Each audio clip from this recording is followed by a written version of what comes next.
Kompilasi humor cerdas. Adi Hidayat. Pak Alpian mau tanda tangan proyek. Tiba-tiba disodorkan, Pak, ini Pak. Kok gini proyeknya?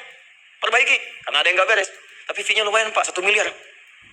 Nggak bisa. Jiwa takwa mengatakan jangan terima Pak. Bapak mengatakan maaf, ini jari tahiyat. Gak akan pernah dipakai maksiat. Perbaiki. Perbaiki. Datang lagi. Ini Pak. Kok sama?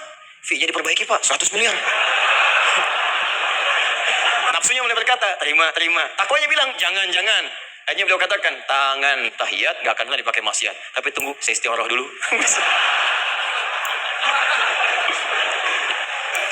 Nah, waktunya, ini salatnya disebut fajar. Kenapa disebut fajar? Karena saat kita tidur, terus dengar suara azan, Allahu Akbar, maka memancar dari iman kita, rambatan untuk merespon suara itu. Bangun kita untuk menunaikan sholat.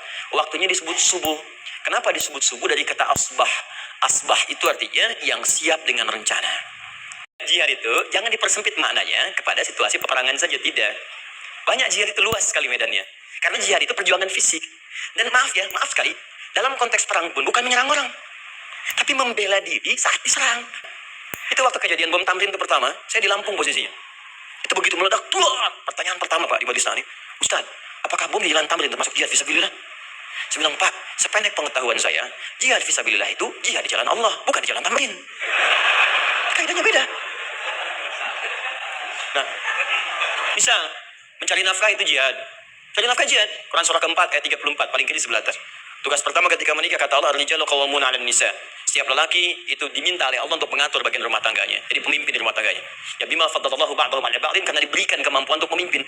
Di pemimpin itu ada di suami. Dan ciri khas pemimpin, Bu, biasanya ciri khas pemimpin apa, Bu? Bukan tegas, bukan. Ciri khas pemimpin itu tidak mau dipimpin. Al-Imam Asy-Syafi'i sedang berdiskusi dengan Imam Malik gurunya. Kata Imam Asy-Syafi'i, Syekh, rizki itu mesti saya cari dulu, baru kita dapat. Kata gurunya, ya Syafi'i, ada rizki yang cukup kita beramal dekat kepada Allah, dia akan datang tanpa kita cari dengan ikhtiar manusia. Kata Syafi'i, mustahil. Kata Quran kan kita kerja dulu, baru datang. Kata Imam Malik gurunya, kamu yang belum sampai. Kita amalkan ini, rizki datang. Guru, tadi saya di jalan, dipanggil oleh pemilik kebun, ikut panen anggur. Begitu saya bantu, saya diberikan anggur ini. Beliau tekankan dengan kalimat yang kencang pada kalimat, begitu saya bantu, saya dapat anggur ini.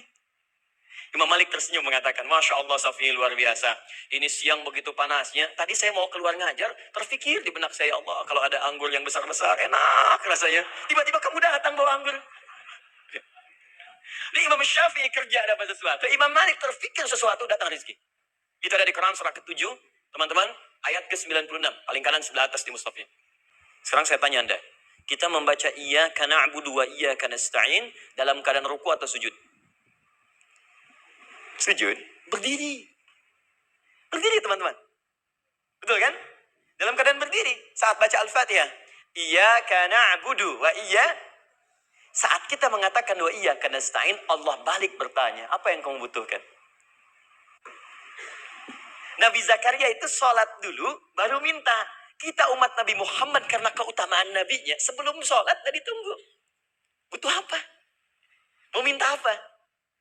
Karena itu, saya ingin katakan, ayo manfaatkan momentum sholat ini. Jangan sekedar kita kemudian tunaikan formalitas, tapi kita tidak mendapatkan keuntungannya. Ayo, semuanya. Dari mulai takbir sudah ada doa.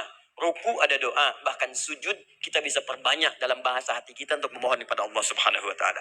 Jelas sampai di sini? Teman-teman, Nabi Zakaria itu diuji oleh Allah. Maaf, belum punya keturunan.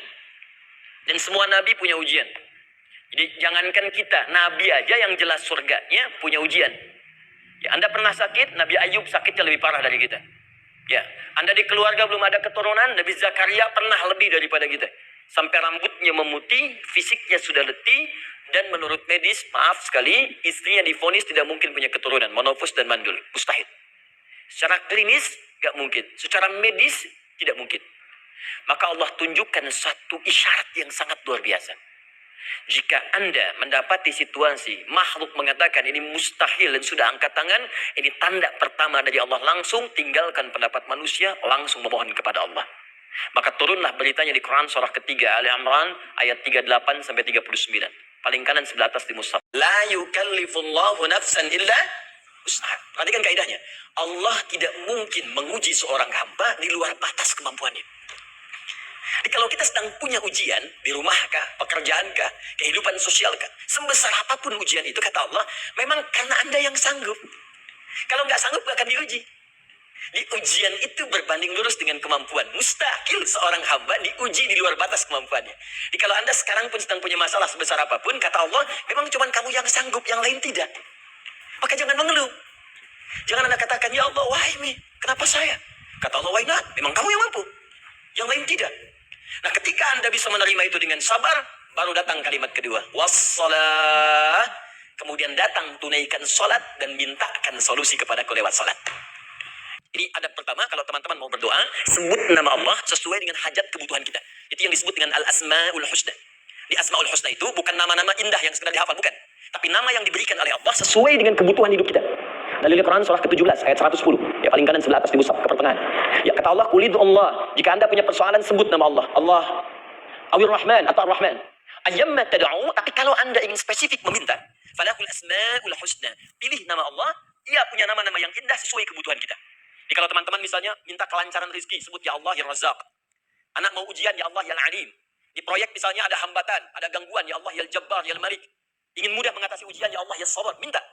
Ya, jangan semuanya disebutkan, nanti jadi beban. Ya Allahumma ya Rahman ya Malik ya Qudus ya Sabar, kan? Yang tadinya nggak punya masalah jadi macam punya masalah, kan? Pilih salah satu. Nah, jika Anda ingin memohon pada satu hal yang mustahil menurut manusia, maka minta dengan menyebut nama Allah yang memberi tanpa batas mustahil di dalamnya. Nama Allah tersebut namanya Wahhab. Wahhab. Nafkah kalau sudah menikah itu ada pada suami. Perempuan tidak. Kalaupun tidak dilarang perempuan bekerja, tidak. Sayyidah Aisyah mengajar, ada yang para sahabat jadi perawat, ada yang pengajar. Banyak dulu sahabat Nabi yang perempuan mengajar. Ya kan ada pelajaran-pelajaran khusus perempuan. Ya ada bagian perawat, ada dokter. Ini kan yang ngandung perempuan, masa yang periksa laki-laki? Ya, ada bagian perempuan tertentu, silakan bekerja boleh, tapi nafkah laki-laki. Begitu lelaki meniatkan pekerjaannya karena Allah untuk mencari nafkah, itu setiap langkahnya jihad fisabilillah. Wafat, syahid. Maaf ya, apakah selama Anda bekerja sudah diniatkan ibadah? Jangan-jangan cuma kerja aja. Kalau cuma kerja, apa bedanya Anda dengan yang belum beriman? Anda wafat juga. Kerja di gedung yang sama, berangkat menemukan kemacetan yang sama. Apa bedanya iman kita dengan yang lain? Satu, kita pasti wafat, pasti pulang. Dan kita nggak bisa pilih, ya nggak bisa pilih. Antum bisa duluan, saya belakangan, mungkin. Atau ditukar, saya belakangan, Anda duluan, mungkin. Atau memang saya bisa duluan, ya, duluan menyolati Anda.